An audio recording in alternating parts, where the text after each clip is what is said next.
Hi guys, it's April and I garden down in southeast Nebraska, zone 5B, and as you can see, the garden's starting to fill in. I think the June weather is finally getting to all of these plants and I am living for it. They look amazing, I'm excited, though not everything is going to plan. So let me show you what's going on in the garden. So I'm gonna actually start you out this direction because I haven't done this in a while.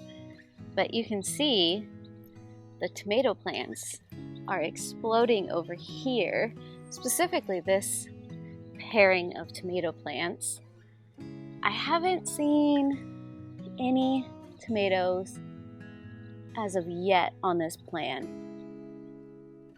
but there are on several other plants. So as we go around, I will show you those. I have had some strawberries, not a lot. I think the heat has just kicked out most of the production on those. So I'm just letting them do their thing. But otherwise, we've got those tomato plants over there that are doing pretty good. This one right here, which I think I showed you the tomato on last time. Let's see if I can get in there. Getting bigger. I'm excited. I did have my first ground cherry of the year the other day, and this is the Aunt Molly. So this is the first time that I've grown this variety, and it tastes like a ground cherry. A lot of people describe the taste as pineapple-y and tropical. I don't know if I'm most people, because ground cherries are not necessarily my thing. I can see where the tropical-y flavor comes in, but it's got a different kind of tartness to it that I don't really enjoy.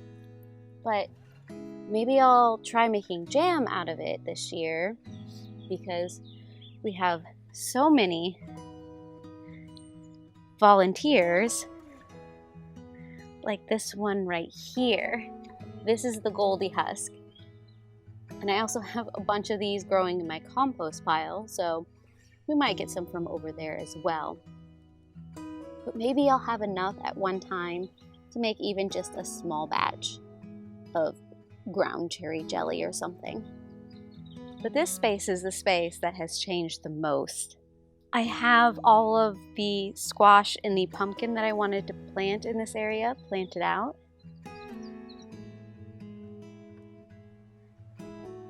So on this back trellis over here, I have my candy roaster and my pink banana.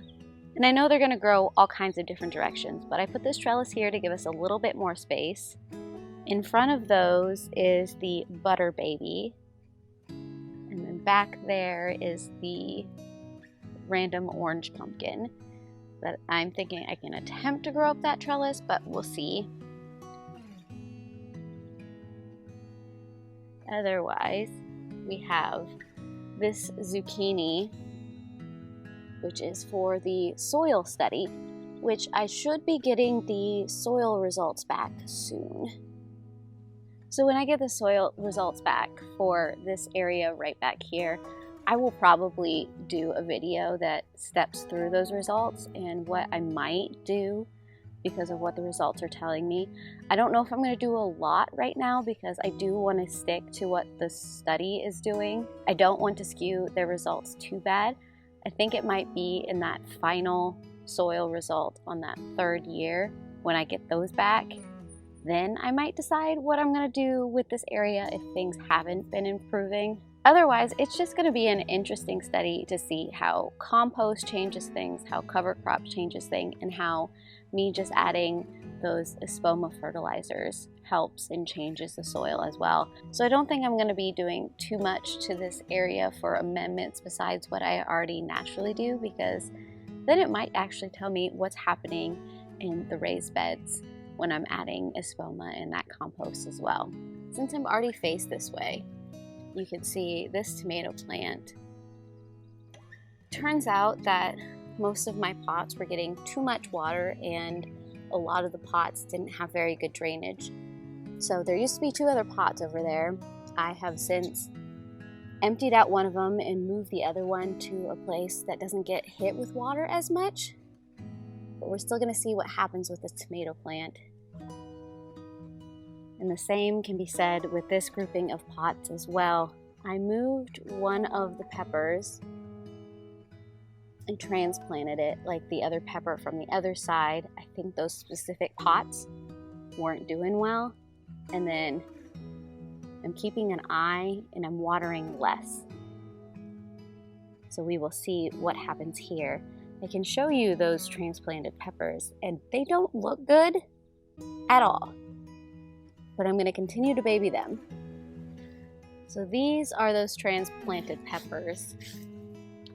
Their roots were just destroyed by how much water was sitting in those pots. It was bad, but I think this one is coming back. Oh, he's still a little crispy. We'll see. And then this one, he's completely yellow. I'm hoping the change will do them good, but we'll see. This, of course, was the okra bed, but the okra was never coming up. I'll probably do the okra where this garlic is right here. Once I pull all of that garlic out. And I'll probably start the seeds on a wet paper towel and then put them in the soil so I know for sure they've germinated. But hidden inside this garlic, it's not sunny enough right now. It's a little too early in the morning and we've got cloud cover. But we have a volunteer calendula that is starting to flower. And of course, also in this bed, as always, this sunflower that is just getting massive, that I do believe came from the same sunflower that some of these bigger volunteer sunflowers came from. The biggest change is these butterfly weeds. They are absolutely gorgeous. And this surprise hollyhock is starting to flower. So this is a black hollyhock that came from seeds from my mom's garden. We put some back here on a whim 3 years ago, 2 years ago, 2 years ago. They didn't really take, or at least they didn't go up that year. It must have come up at some point last year since these are biannuals and they don't flower until the second year, but I'm happy to have it back here. Otherwise, we just have milkweed. 4 days. I would find a caterpillar for you, but they like to hide from me. And then we've got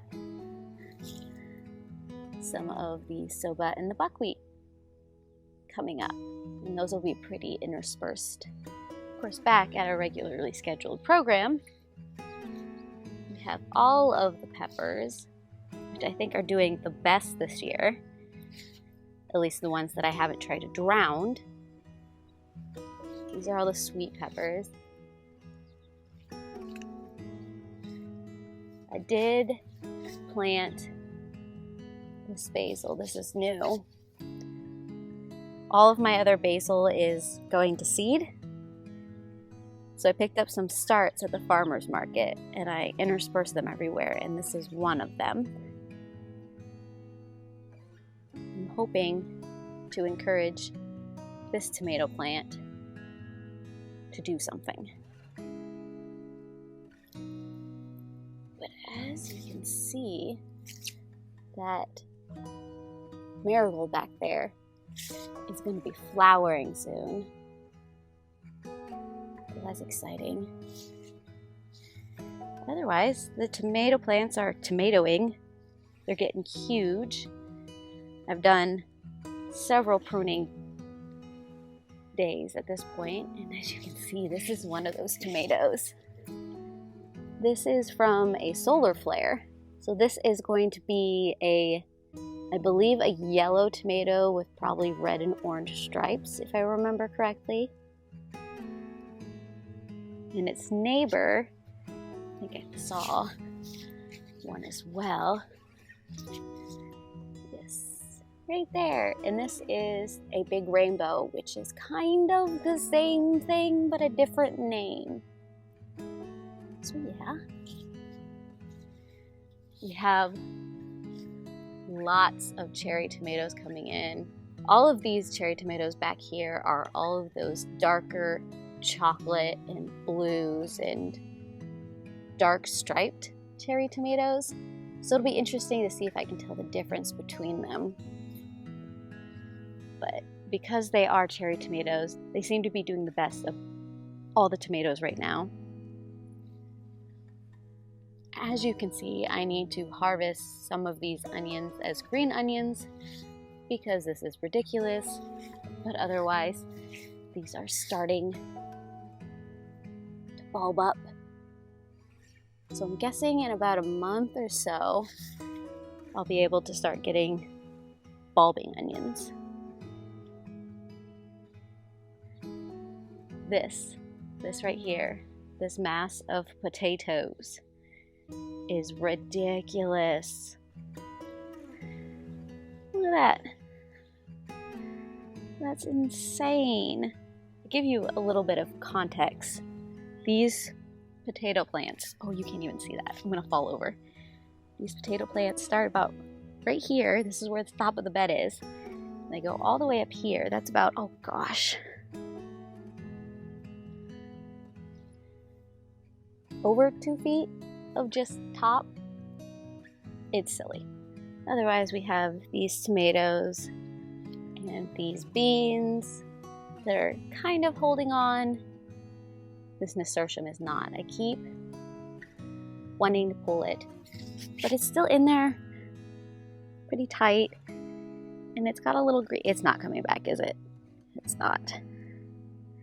I'm sorry. Over here we have some more calendula that has been on and off opening. And later in the day when the sun's out, these will be fully opening. I should take some pictures of them and put them on my Instagram account. I'll do that. I'll remember to do that. Like the other beds, the onions are going crazy. The tomatoes are getting ridiculously tall. I might have accidentally topped one of them because in the mass of stuff I didn't realize what was going on. So let's see. Yeah, right there, accidentally topped it, but I'm gonna let this one become the new lead, so that's fine. We do have tomatoes on it though. This is the Berkeley tie-dye pink, I believe.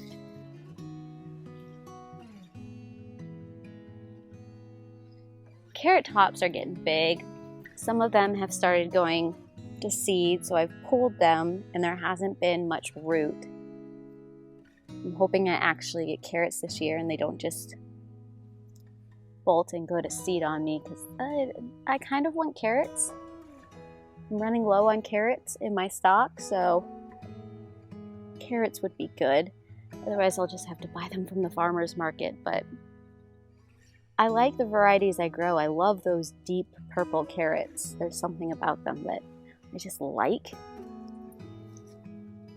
But we'll see. Otherwise the honey nut seems to have survived the transplant, so we'll see how the carrots and the honey nut end up interacting.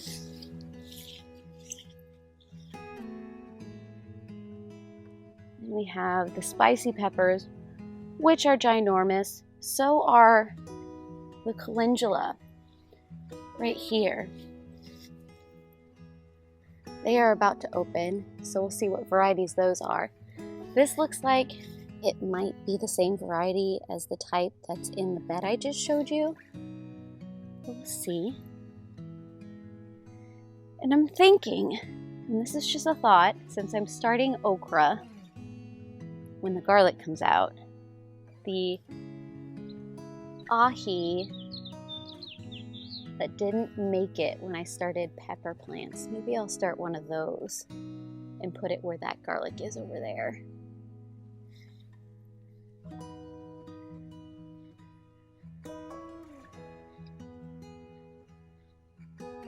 Then we have these tomato plants, another one of those new basils.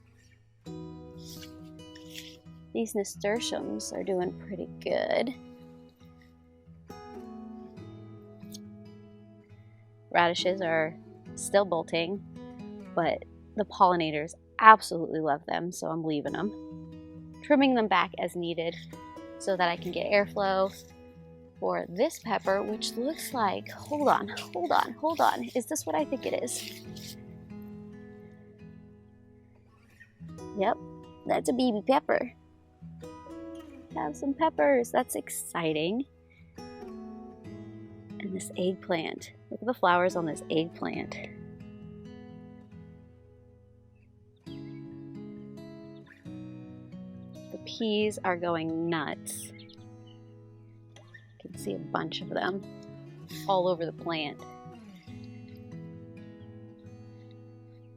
So I'll have to harvest those. And then these zucchini plants are huge. They're going to take over the bed, but I'm okay with that. And then we are going to go to the beds over there. So this tomato plant is probably ready for these garlic to be out of this grow bag. That'll probably happen in a couple of weeks. As you can see, some of these are just ready. They might be small, but they're ready. I am starting to have some issues with my garbanzo. I need to do some research. Need to find out if I'm underwatering or overwatering them. As you can see, some of them that are off in their own little area have started to die back, much like the peas. So I'm wondering if it's just too intense over here. And it totally might be. I have just been letting these runner beans go. They have a ton of aphids and stuff all over them, but it's keeping them off of my tomato plants. So I think I'm okay with that. We're not a big bean eating family, at least green beans. I won't be devastated if that planting doesn't make it. But these are getting bigger, and I think I need to tie some of them to the trellises because they've gotten to the point where they reach, or they're big enough to need a second tying. These calendula are finally filling in. Whatever has been eating them has probably decided that they're too big and not as delicious as they used to be when they were smaller. So that should be fun. Whereas this green bed,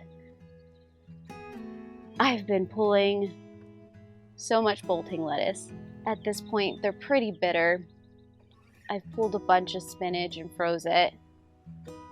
The guinea pig's the only one who's really enjoying this lettuce, and as long as she's eating it, I'm going to continue to keep it and pull it until it gets too bolted, and then it's out. I am trying to pull it so that the celery behind it has room, and so that this tomato plant has room as well.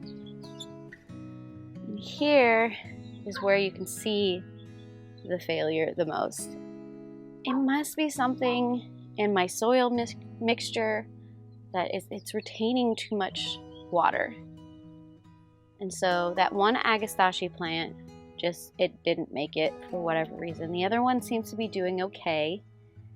The time is still looking questionable, but I'm holding off on watering it as much as I had been, and I'm seeing if that helps. These are the pots those 2 peppers came from. So as you can see, they're the same style. So there's something about this style of pot that the water isn't draining. So I'm letting that soil air out. I'm seeing if I can save these onions because those aren't transplantable. There's just too much in there and I don't have space for it. But I'm hoping letting them dry out will let them flush back, but we'll see. That just leaves the standard last part of the garden tour. And that is this peach tree, which is the only one of the 2 peach trees that have peaches on them. There's 4, so I'm watching them. I'm watching them like a hawk. And then this eggplant that looks fabulous compared to the other one. It looks like it's probably gonna start flowering soon too.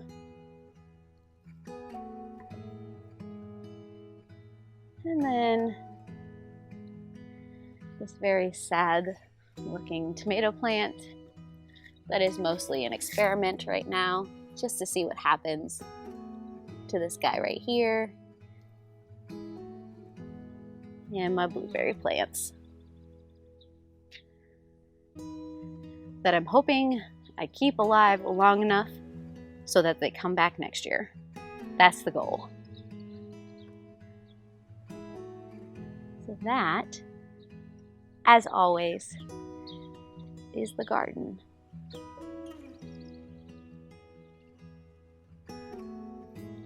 Okay, I'm gonna keep this closing section short because it's warm out here. My camera has overheated a couple of times, so I need to go in and deglisten myself. But the garden so far, I mean, for the most part, I think is doing really well. There are a few elements that I'm a little concerned about, but we are starting to get stuff out of it. We have been eating a lot of lettuce. We've been eating a lot of spinach. I've started pulling those green onions and they are delicious. I love them. We've been doing the chives and the basil and focaccia and other things like that. So I'm really starting to enjoy that summer eating again. I can't wait until some of these other fruits start to come in, like the zucchinis and the tomatoes and the peppers. Potatoes are going to be fun. I do like doing a purple mashed potato. There's something about it. I just like odd looking food, but I'm a weirdo like that. So if you want to follow me on this gardening journey as this gets bigger and fuller and lusher, subscribe down below, hit the bell, do all the things to get all of the notifications. I did mention my Instagram account earlier, but I do update that a little bit more regularly than I do my YouTube account, just because sometimes a quick picture is all I want to throw out into the world. And there's just some produce and some beauty in the garden that I think captures better in a still than it does in video format. So you can follow me over there as well. I do try to do these garden tours weekly just so I can see the garden growing and I can see the progress of all of that. But if you want to follow along, come join in. I love it. Otherwise, I hope to see you guys in another video, and I heart your beautiful faces. Bye.